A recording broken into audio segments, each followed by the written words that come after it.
Beverly Hills Halfway. Dion Owens. Grand opening, Act 1. Fade in. Exterior Courthouse Day, Los Angeles, fall. A few dozen reporters and photographers quietly wait on the court steps. Two sheriffs and a group of muscle-bound thugs walk out and face the crowd. Nobody moves, speaks, or takes one picture. Suddenly, world-famous rapper Delusional D walks out to camera flashing and questions flying ad-libbed. He's accompanied by his manager, early 40s, Tom Cruise lookalike, tattooed up with jewelry like Lil Wayne. Delusional, past his mid-30s, has a street persona that seems fake. His entourage keeps the reporters back while the rap star laughs obnoxiously loud. A news correspondent, early 20s, well-spoken and dressed like a slut, pops up with a camera crew of two bumbling geeks, cameraman and sound guy. Okay, you guys ready? All right. She shows more cleavage. That's better. Yes, absolutely. All right. With fingers. 3, 2, 1. Good morning, Los Angeles. Today at L.A. County, Circuit Court Judge Gerald L. Fox found probable cause to pursue felony charges against the superstar rap artist, Delusional D. On August 10th of this year, Delusional D, otherwise known as David Jenkins, was arrested and charged with possession of drugs and automatic weapons. Mr. Jenkins, Delusional, and his defense team have fully expected to have all charges against him dropped today. However, that's not what happened. Now, some of you may remember it was only a year ago when Delusional first surfaced in the music industry. And in that time, he's become a household name. The rapper gained world fame from his debut smash hit, I Don't Care If Your Mama's in the Line of Fire. Delusional D is recognized for having some of the most grittiest, violent lyrics in rap history. Unfortunately, though, for him, he's been equally recognized for what he does outside of rap. Delusional throws up his hands like the heavyweight champion. The world is mine! The press goes wild at lib. Wow. By his actions, you think he wasn't facing 25 years to life. Interior courthouse hallway, outside courtroom day. The hallway is empty, the sound of voices faintly echo from inside a nearby courtroom. Suddenly, the courtroom door bursts open, and a crowd filled with fans, photographers, and reporters surround the hot Snow White actress, Liz Fuller, early 20s. Liz is accompanied by two bodyguards. She's wearing star-studded shades to cover her bloodshot, baggy eyes. Fans frantically reach out just to get a touch. Don't touch me. Reporters ask questions repeatedly as the cameras flashes blind Liz and her bodyguards. Fans continue reaching until she starts getting touched. They touching me. You're letting them get too close. I smell somebody's breath. A male fan, early 30s, transient hobo type, gets through and kisses Liz dead smack on the lips. Liz loses it, drops her glasses, and sprints. I am gonna die! The freak show follows Liz, snapping pictures and asking questions ad-libbed. The news correspondent pops up again, this time besides clothes two sizes too small, she's wearing a wig fit for walking Sunset Boulevard. Let's go, dummies. Her camera crew bumbles and stumbles in place. They sit up fast despite the mass hysteria in the backdrop. If I knew you geeks were so incompetent, I would have hired good-looking guys. Damn. Y'all ready? Good. 3, 2, 1. Good morning, L.A. America's sweetheart, Liz Fuller. Get away from me. Has failed another attempt at rehab. It appears she isn't taking court orders too seriously. You know, you can't help but wonder, what will it take for her to get it? And when will the courts finally say enough is enough? What will it take? For her to run somebody over? Then boom! Like a runaway train with crazed fans and paparazzi right behind her, Liz runs right into the news correspondent. God damn! The news correspondent hits the floor. Dazed and confused with her wig twisted, the news correspondent stumbles to her feet, spraying a can of pepper spray. The stream of spray mistakenly hits her crew. As the camera crew coughs and screams, Liz shoots back across like a bullet, almost knocking down the news correspondent again, while she yells, Stop following me! Little... We're still running live. The news correspondent calms down, takes a deep breath, and smiles. Well, the word is the big studios are tired of all this reckless behavior. In fact, even the young and fabulous Liz Fuller's career may be in jeopardy. Waves to camera, mouthing, "Hi, bitch." Well, this is the beautiful and talented one signing off. Until tomorrow, please stay safe. The cameraman keeps the camera rolling, so the news correspondent continues standing there smiling. I think we're finished. The cameraman turns off the camera and the sound guy lowers the mic. Thank you. The news correspondent pulls out her cell phone and talks. Did you see that girl? Yeah. And she's paying for my injured pedicure. Wait a minute, girl. We're finished. That means you can go. The camera crew looks at each other strangely. Bye. The camera crew walks off. Thank you. I'm sorry, girl. Go ahead and finish. Interior halfway house basement day, Chicago, fall. The lights are off. Radiator heaters, water pipes, and air ducts hang from the ceiling. Used sofas and a raggedy big screen television sit in one section of the room. Narcotics and Alcoholics Anonymous slogans are posted everywhere. One door leads into the room. 10 male clients, 20s to 50s of all races, walk in wearing pajamas and sleeping clothes. These guys look seriously scarred from alcohol and drug use. The Belizean named Lewis, early 40s and obviously homosexual, sashays in behind the group nicely dressed. The clients sit down and start talking ad-libbed among each other. Louis stands in front of them. End of scene.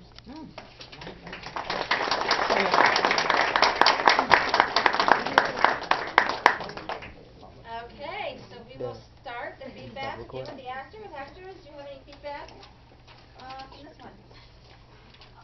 The only thing is I wasn't sure if it was a typo or and I just read it the way that it was wrote, and it said they touching me. I didn't know if it was they're touching me or. Typo.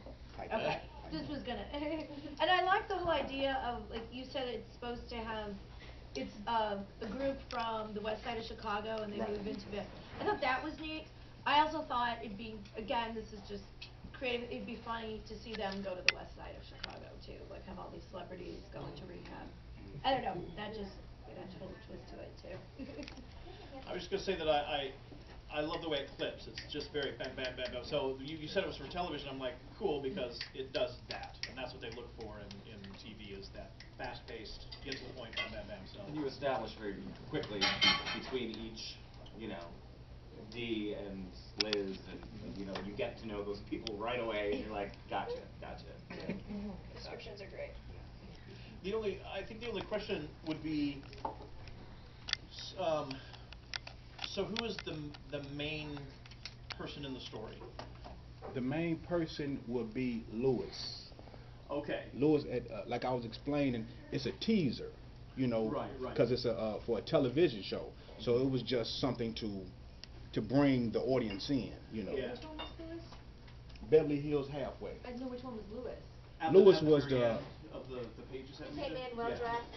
Oh, the gay guy? Yes. So I think because it was just confusing for me because I was like, this first character comes on like delusional. I'm like, oh cool, he's the main character. It's like, oh wait, no, it's Liz, the actress, because she's hilarious. And then I was like, no wait, it's the correspondent, because the correspondent has great. I mean, you get to know these people, and if they're not the main people, we'll be very sad. because it's just like we're like, oh, this person's so cool. Or, that person's cool. And then if they're just gone, then we'll be like, oh, I wanted to know more about those weirdos. So it's like, so I think I wouldn't want your story or your log line again to be lost in the first 5 pages. I would want it more to be really prevalent. So that because it's yours, it's your story, it's your log line, and I would want people to be latched onto that, I think. So. I had a weird, the one thing that was weird for me was at the end of, her signing off, she says, well, this is the beautiful and talented one signing off. And I just felt like, why am I not saying my name? It just felt weird. I mean, whether her name means anything, because it seems like it just says news correspondent. It's like, well, obviously, it doesn't seem like she's a character that's going to reappear necessarily throughout the thing. But it just felt weird kind of referring to myself as one. It felt a little, weird to me. She's just a minor character, that may surface from time to time if it gets picked up. So it would be feel a lot more natural, this is the beautiful and talented Lindsay signing off. It would just feel natural. I see what she's saying. Okay. Anything else from the actors? No, I love Lindsay Lohan. Oh wait. I love it too. Okay. All right, so moving up. Okay, Chris. Okay, I think this really has legs. I think it's really got a good shot at everything. And I think the central concept here is fish out of water. And, you have these Hollywood types either going to the west side or west side going there.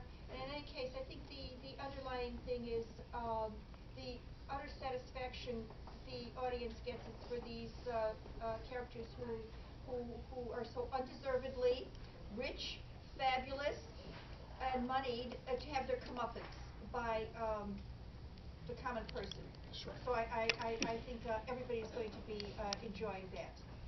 Thank you. Good job. Thanks. I think it can be a lot of fun, like Chris said. A couple things for me, and I think it does move at a nice pace for TV. I would definitely, given the subject matter, I would amp it up a little bit. It's a little bit too clean. I would more laser focus it. This seems like a show much more for like HBO, Showtime, FX. It just feels like like when there's a line in there about the rapper's lyrics. Well, I want to hear this straight-laced reporter saying those lyrics on camera. Okay. I want to hear things like that. Those are like the cues that are going to make me laugh and everything. From a production standpoint, keep the west side of Chicago if you want, but you're pitching to somebody, TV's LA, you're pitching to somebody in LA, unless they're from Chicago, are they really going to know what's going on the west side of Chicago? You might want to move it to South Central, just something that they can just automatically relate to. Okay. But yeah, I would watch. It seems like but it just needs to be a little bit grittier, and it's already there. I mean, it's like Dr. Drew fictional version. So you want to I would just push it out more. Okay.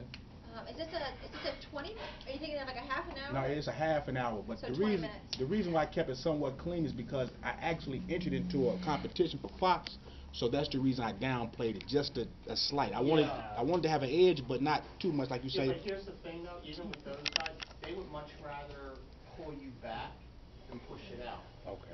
So I would push it out, and then go as far as you can go with it. I mean, look what Fox is doing with Seth MacFarlane. I mean, Seth is like breaking every single barrier every week. Right, so right. I would just go for the funny right now. You have nothing to lose. You're doing a 30-page, 29-page script right now. So just push it out. And Well, then 20-page script. It's a half an hour show. It's only 20 pages. Yeah, but if it's for It's like HBO 36 or pages, it's- actually. Oh, so it's an hour show, 36. No, it was an hour. It's like 48 and up. Because commercial thing. Well, commercials, but if you're going for like a Showtime or an HBO, you're just writing it as a screenplay.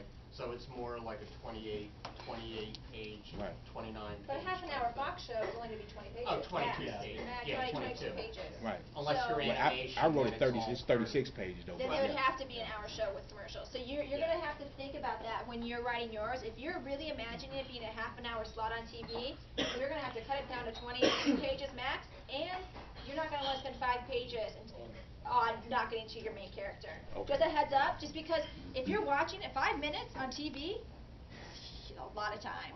It's Right. a lot of time on a half an hour sitcom show or a half an hour comedy. So I think you just got to figure out where you really want your show to be. Whether you want it to be an hour cable show, half an hour cable show, then you have a little bit more flexibility, like 26, 28 minutes. If it's a kind of, NBC Fox, then you're cutting yourself way down. So just remember that when you're writing it, where it's going to go. With Right. TVs, that's all you always have to think about is where it's going in TV. So just remember that. Okay. All right. Yours is very popular. Let's start over here. Okay, well, I liked it. I thought it was super funny because I like comedy. I don't just like drama. I love comedy. So, and someone told me once that comedy is going to be a laugh out loud funny one. And then I was thinking of like Scrubs and Everybody Hates I liked it Chris. too. I thought it was really funny. I have to agree though for a 30-minute comedy, you do want a teaser, but if you look at your 30-minute comedies, the teaser includes the characters that are going to be in it. So since everyone seems to like those characters, which I did